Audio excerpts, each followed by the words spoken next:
What's up, guys? It's Tanner Sewell, 2024 Golden Door recipient. This is what the day in the life of a veteran roofing salesman looks like. So you're gonna get a glimpse into what my days look like.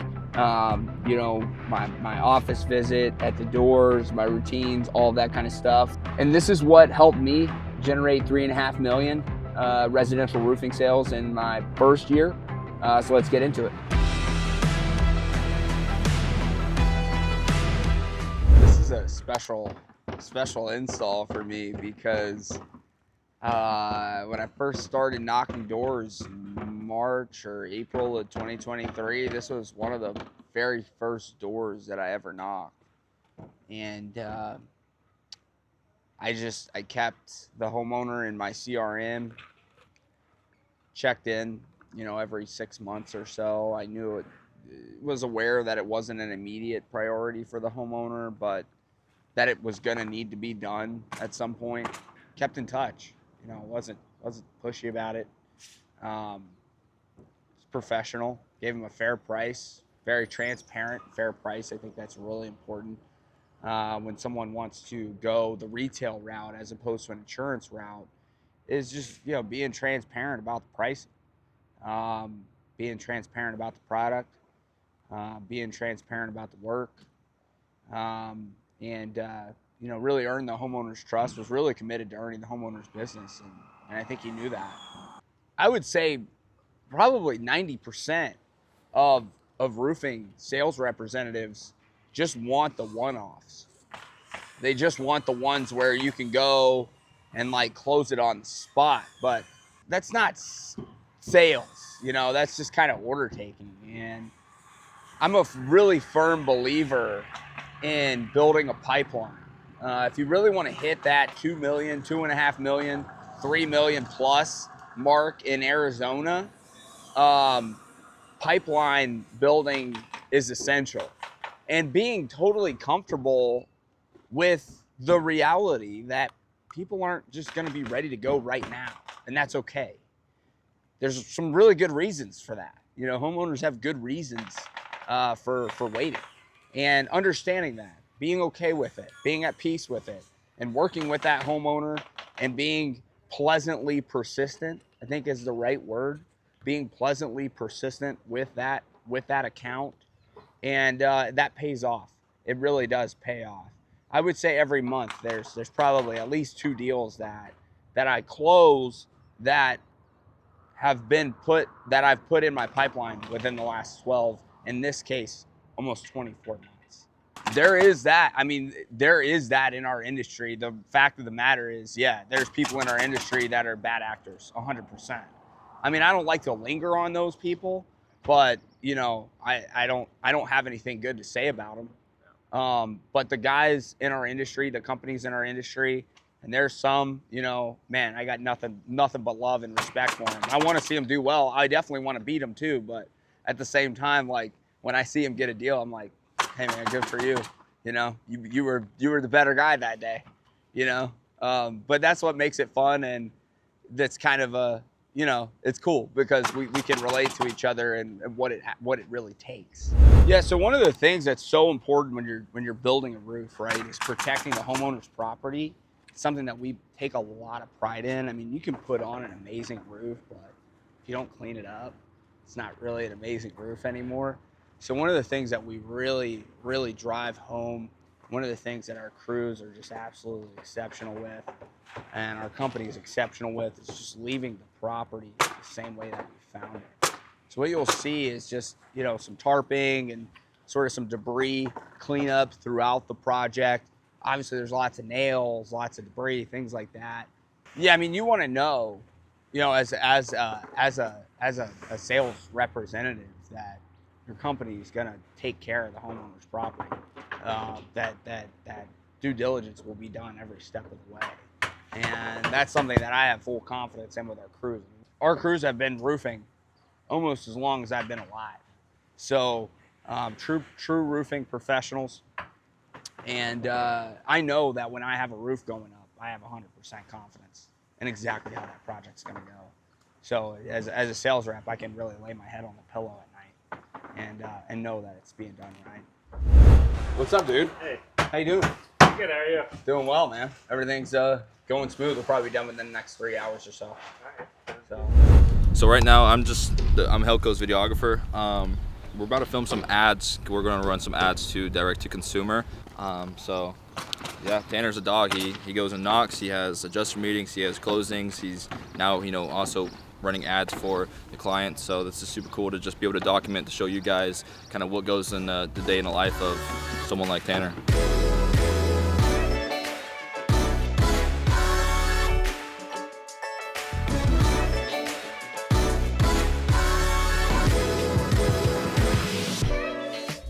One of the serious benefits of working here is that I have a whole support system that handles all of my back end stuff. So from estimation to dialogue with insurance companies to chasing paper to production, everything's done here. So our staff, one of the reasons why I'm able to really produce at a higher level is because I get all of this handled, for me by true professionals. Yeah, so it's the sales office. I was, still in in the works, but it's nice to have a space where some of the guys can meet, train, spend time together. Talk about just constantly getting better. So it's nice to have a spot just for us. Salesman of the month, of course, going for another one of those this year. So I do a lot of work with certain insurance agents. Of course, an insurance agent can't they can only make recommendations to their customers. If, let's say, a State Farm customer, for example, calls their agent and is like, hey, I've got some roof damage. The agent can't and will not tell them, hey, you have to work with this guy, but they can make, a recommendation and say, here's someone that we know and that we trust, and we'll be able to tell you whether or not we should file a claim on this, repair it, or, what the options are. So I've built some really quality relationships with insurance agents in a really grassroots way, just really through proof of concept. And they know that we're going to be honest about whether or not it's a claim, that, and if it is, then we're going to let them know. And where we're going right now, this was an agent referral, and the guy had a microburst. It was a pretty crazy microburst that came through, actually, and really did some legitimate wind damage to this guy's roof. So we ended up proceeding with a claim and provided the reasons for that. What the agent wants to know is are you just filing a claim to file it, or is this actually a total roof replacement? Because if it's not a TRR, then typically it doesn't make sense. TRR means total roof replacement in the insurance world. If it's not a TRR, then you really don't. You want to keep that customer's claims history free. If it is going to be a TRR, then yeah, it can make sense to proceed with insurance. So this is from an agent, but this guy's roof is so tore up from this straight line wind that he's had just roofers inundating him. So he called the office and was just like, hey, can you guys get a sign out front as soon as possible, because I've just got people wrecking my door. So we're gonna drop a sign off to him. You can kind of tell that person's not in the field, and I think it goes down to being really cautious about who you listen to and who you take advice from, because you shouldn't take advice from just anybody. Unless that person is where you want to be and has really proven themselves and they are where you want to be, and you're aspiring to get to that level, there's really no reason to listen to them. There's quote unquote sales gurus in the roofing industry that have never hit a golden door. It kind of makes you ask questions where did you come up with this system? You know, you've never even sold $2.5 million a year. Not to say that some of the information they have is bad, but it's like, you know, what are the credentials of the person that I'm listening to here? I think that's really important. Really important. I mean, I don't know. You know, I kind of look at it like I'm gonna take advice from someone who's where I want to be. Dan Walrack's a great example. Dan Walrack is arguably the best roofing salesman in the United States of America and has been for a long time, for decades. And he's someone that, hey, when Dan Walrack talks about roofing sales, I'm dialed in. I'm dialed into the details on what Dan Walrack is saying because Dan Walrack has proven it. Proven it. He's out there. He lives it. He breathes it. He does it every day, and he's perfected it. Here's the other thing, too, that a lot of those guys don't talk about. Those guys that are out, like, pushing the really high-pressure stuff, that are like, I want, you know, that aggressive type stuff. What they don't talk about is what their cancellation rate is, because there is no such thing as buyer's remorse, like where a buyer will agree to a transaction and then they regret it. They don't talk about that. They don't talk about how many cancellations they have or how many customers were that you know had guilt about working with them. That's a real thing. They don't talk about that. They don't talk about all that. They just talk about the whole hype game, the whole, like, that kind of stuff weirds me out, man. Like the whole like getting everybody gassed up and like really fired up and man, that's try to stay away from that. I really try. I try to stay away from people like that. This particular street last summer got hit pretty hard. You know, just because there's a storm doesn't mean that every street in the neighborhood is affected. It's typically like somewhat, you know, compartmentalized. And on this street alone, this will be the fifth roof that we do. And it's always easier when you have proof of concept on the street, not just the neighborhood, but when you have a proof of concept on the street itself. And, you know, we delivered a beautiful job on all of the 3 homes that we've done on this street. Great relationships with homeowners, great homeowners, very successful claims, very successful builds. This one over here, very similar situation, and I'll show you what's going on, but like a lot of this roof actually was torn off during that storm. And they did some like temporary like mitigation, which is what you're expected to do as a homeowner if you incur damage. Like, you're supposed to do something to mitigate it so it doesn't leak.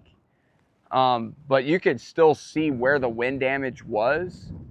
Fortunately for the homeowner, it's a completely like discontinued product, and it's a pretty decent amount of wind damage.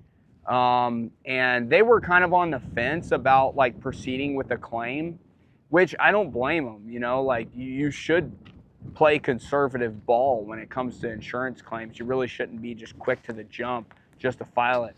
But her son is an insurance broker, very reputable insurance broker in the area. So, you know, he was very kind of teeter-tottering on it. You know, do I want to do it? Do I not want to do it? Well, she just got a, I'm not going to name, you know, who it is, but she got a drop letter recently saying, we're going to drop you, which, you know, he notified me immediately and was like, yeah, I mean, we need to go ahead and get a claim rolling, because if they're going to drop her, then we need to claim it within the policy period, and we're still within the policy period. So it's well within her rights to claim the damage now. And that's what we're going to do. So, good to go. Where like the temporary mitigation was done here, you know, so just gonna go ahead and get our damage pictures here. Yeah, So this happened in July. Also kind of like explain what you're looking for and how. Yeah, so what I'm looking for here right now, I mean, I've already been on this roof multiple times, but we're just getting our documentation ready to send in Enumclaw. You know, you can see here where they temporarily patched this area, but all of this blew up. This whole thing blew up. You can see how they did their best, you know, but they kind of just shoved the shingles back in. And, you know, you see that crease right there? That's a pretty strong, like, that crease is consistent with wind. You can also see where they put it down. So it creased before they put it down. And you could, that way, you know, you're really clear on what the damage is. All of these just literally flew up and flew off. But you got some stuff over here. You got some stuff over here. And I'm gonna mark these as temporary repairs. TR. But yeah, it's a compatibility issue. Because if you could repair it, there's a compatible product to repair the roof with, then, you know, it's probably not a claim. But this is a metric, kind of an older metric 3 tab that's just not around anymore. Very rare to find damage on these hips. It's mainly when you find wind damage, it's either going to be kind of in the eaves or up on the ridge. That's where the highest wind velocity hits. So most of the time you're going to see it up at the top, like over there, where it's at the top, or you're going to see it at the bottom. Very rarely to just run across it randomly in the field like that. That's kind of random, but consistent with the directionality of everything. So, but like I said, over here, most of the time when you see wind damage, you're going to see it on the lower part of the roof, or you're going to see it on the upper part of the roof. And this is pretty consistent with the wind narrative. You know, anytime you're looking at an insurance situation, there has to be a picture that's painted on the property. Like, what happened? Is it consistent with the directionality of the wind? Is it, you know, all of those things? And where is the damage? That way you can paint an appropriate picture to the carrier. But this is all pretty consistent, you know.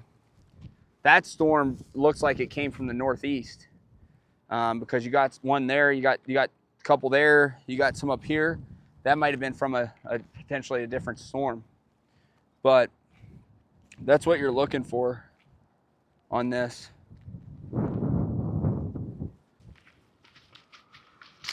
It's obviously a 3 tab shingle. 1, 2, 3 tabs make up one shingle.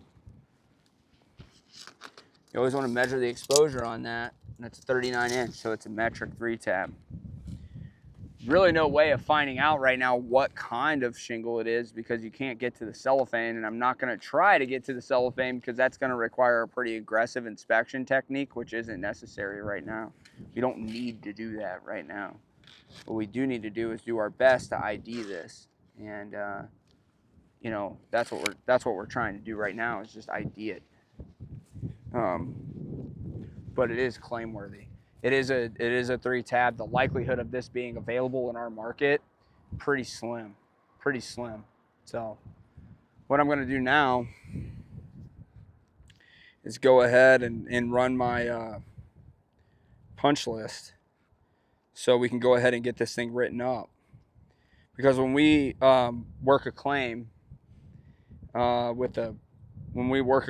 we don't just file the claim and wait. We submit everything that the insurance company is going to need to resolve the claim in a expeditious manner. So this is a 1-layer roof. Actually, interesting story. So this was a wind loss, like, I don't know, 7 years ago. And the insurance company only paid for half of the roof. And the roofer, I guess they sent out like a preferred roofer through the insurance company or something. And they came out and they put a 3 tab shingle on this, which is so crazy to me. Like, why would you put a 3 tab shingle on a roof now? Holy smokes, man. I mean, if they would have put down, you know, a 30-year laminate like that, like these roofs are probably the same age. If you'd have put down a 30-year laminate, it's got a higher wind rating on it, this probably would have never happened. And they used a cheap product, and kind of came to bite them. Like, this really, the homeowner shouldn't be in this situation. Really should not be in this situation. I think it kind of hints into what we were kind of talking about not too long ago, where you asked me, like, well, do you feel like any different? Like, do you feel different now than you did when you first started? Like, are you more comfortable now? Not really. Not really. No, not really more comfortable at all. Definitely more comfortable in some respects, but I haven't let it affect anything. I think just as quickly as you can achieve success or some level of success, it can easily be gone tomorrow. That is true. That is very accurate in terms of what goes through my head. I really do feel that, yeah, I've achieved some level of success in this industry, some level of it. It's not where I want to be. It's not, it's, you know, it's definitely not where I want to be. I'm not where I want to be. But just as quickly as that success came, you can lose it. You can lose it tomorrow. You know, you can lose it tomorrow. Yeah, it's going to be pretty quick. I mean, so it's a Stillwater claim, and they like okey doked us on the inspection. So they like didn't tell us when they were coming out, and then they showed up and said that there was no damage on the roof. Well, this is a laminate shingle, and the damage on them are to the upper laminates. And the homeowner did some like temporary repairs on them. So I don't know if he just didn't. I don't know what this adjuster was looking at, dude. I have no idea. But they came back and said there was nothing up there. But they okey doked us. Nobody was even here for the inspection. So I don't know how quickly he ran it, what he did, what he got picked. Nobody knows. So we were like, hey, we got to submit some additional documentation on this, and that's why we're here. So it's going to be pretty quick. You don't need to come out with me. You just got to get pictures of what we're seeing that they're apparently not seeing. And that's pretty much it.